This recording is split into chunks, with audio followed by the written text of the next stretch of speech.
Libo-libo ang mga residente sa malalayong isla sa lalawigan ng Palawan nabigyan ng water supply ng provincial government. Ito ay sa tulong ng undersea water pipeline at desalination water system.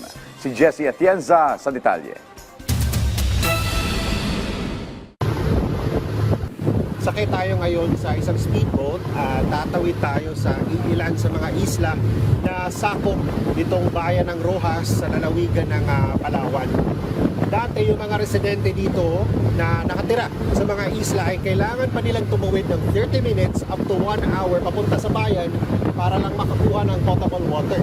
Ngayon, sa tulong ng programa ng Palawan Water at ng provincial government ng Palawan ay hindi na nila kailangan pang tumawid papuntang bayan para lang makakuha ng ligtas at maiinom na tubig. Halos 5 kilometro mula sa bayan mararating ang Shell o Kabugan Island na sakop ng Barangay 1. Pangunahing kabuhayan ng mga residente ay ang pangingisda at paggawa ng daing. Ayon sa kinatawan ng Water Development Office ng Lalawigan, taong 2020 nang inilatag ang underwater pipeline system para makapagpadala ng tubig mula sa mainland papunta sa isla.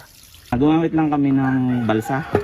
So yun gamit namin mga kawayan saka mga drum. Then meron kaming boat na naghihila dito. And then gumamit kami ng sinkers. So sinkers is concrete na pampabigat sa pipe. So ang pipe natin nasa ilalim yan ng dagat. Naka-ano yan siya sa bed ng seabed natin. Nakalay yan siya doon. Nasa 20 kilometro ang layo naman mula sa bayan, matatagpuan ang Green Island na sakop naman ng Barangay Tumarbong. Pangunahing kabuhayan naman dito ng mga residente ay ang pagpapalago ng seaweed. Problema rin nila ang pagkukuna ng maiinom na tubig.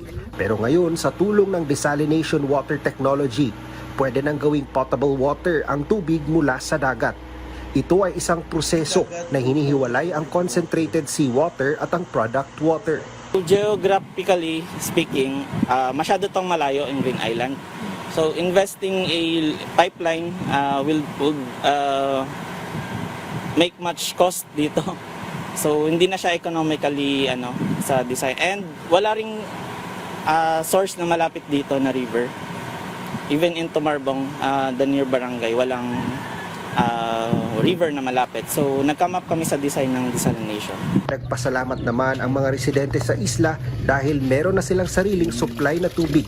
Malaking tulong yun sa amin kasi minsan pag malakas, mahirap din doon magkuha ng tubig. Dito kami bibili 30 na ang 20 liters. Magagasolin pa kami. Mahirap naman pag patabi naman dito, pahakot sa bahay, kaya malaking tulong ito. Nasa mahigit 200 households na sa buong isla ang nakikinabang sa desalination water system. Kaya nitong makapag-supply ng 625 liters na potable water sa loob lang ng isang oras. Generator set pa lang ang nagbibigay ng power supply sa kanilang desalination water system.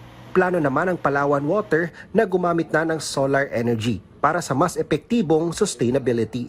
Mula sa lalawigan ng Palawan, Jessie Atienza para sa Pambansang TV sa Bagong Pilipinas.